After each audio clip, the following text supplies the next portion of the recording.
সব আশার অবসান। প্রায় 26,000 জন চাকরিহারাদের মধ্যে শিলিগুড়ির অনামিকা রায়ও লড়াই করে পাওয়া চাকরি হারিয়ে হতাশ। উচ্চ আদালতের রায়ে চাকরি গেল শিলিগুড়ির অনামিকা রায়েরও। হতাশ হলেও চোয়াল শক্ত তার। কঠিন চ্যালেঞ্জের মুখোমুখি হতে পিছু হটতে নারাজ। 2016 সালের এসএসসির প্যানেল বাতিল, চাকরি হারালেন 25,753 জন, যার মধ্যে নাম রয়েছে শিলিগুড়ির অনামিকা রায়ের।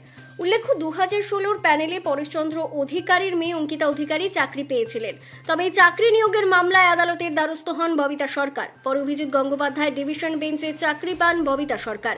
কিন্তু এখানেই থামে না নিয়োগ প্রক্রিয়া। পাল্টা হাইকোর্টের দ্বারস্থ হন শিলিগুড়ির অনামিকা রায়।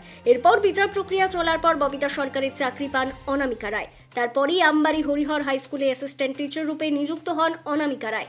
তবে কয়েক মাস যেতে না যেতেই ফের 2016 এসএসসির সম্পূর্ণ প্যানেলটি বাতিল করে দিল সুপ্রিম কোর্ট।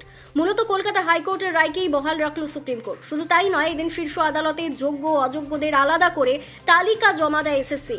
সেখান থেকে অযোগ্যদের চাকরি যাবে ও 12% সুদসহ বেতন ফেরত দিতে হবে বলে জানিয়ে দেয় শীর্ষ আদালত। পাশাপাশি অযোগ্যরা নতুন নিয়োগে অংশ নিতে পারবে না বলে সাফ জানিয়ে দেওয়া হয়। তবে যোগ্যদের চাকরি গেলেও বয়সসীমা বাড়িয়ে ফের পরীক্ষার সুযোগ দেওয়া হবে বলে জানানো হয়। তবে এই সবে হতাশ হয়ে পড়েছে শিলিগুড়ির মেয়ে অনামিকা রায়।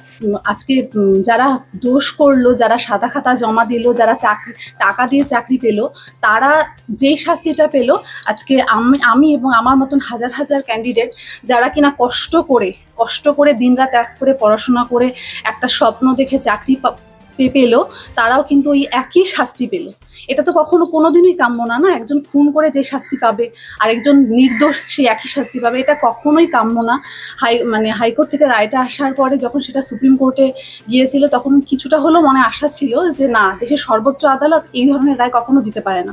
একদম এটা ধরে নিয়েছিলাম যে যোগ্যদের সাথে কখনো খারাপ হবে না বা যোগ্যরা অবশ্যই সুবিচার পাবে। কিন্তু আজকে দেখলাম যে সেটা সত্যি একদম ভুল ছিল আমার ধারণাটা। কারণ আমরা দেশের সর্বোচ্চ আদালত কিন্তু ওই একই রায় বহাল রাখলো। এটা আমাদের জন্য, যারা যোগ্য চাকরিরত আর কি, শিক্ষক শিক্ষিকা, তাদের জন্য এটা ভীষণ একটা আজকের দিনটা একটা অন্ধকারময় দিন। কেননা সুপ্রিম কোর্টের ওপরেই ভরসা করেছিলেন তিনি, কিন্তু অবশেষে হতাশ হতে হলো তাকে। চাকরি হারালেন তিনি। তার কথায় পড়াশুনো করাও একটা সময় থাকে। যে উদ্যম 2016 সালে পরীক্ষা দিয়েছিলেন, সেই একই রকম উদ্যম ফের পড়াশুনো করা অনেকটাই কঠিন। সেক্ষেত্রে ফের পরীক্ষা দিয়ে সফল হতে পারবেন কিনা সেই আশঙ্কায় ভুগছেন তিনি।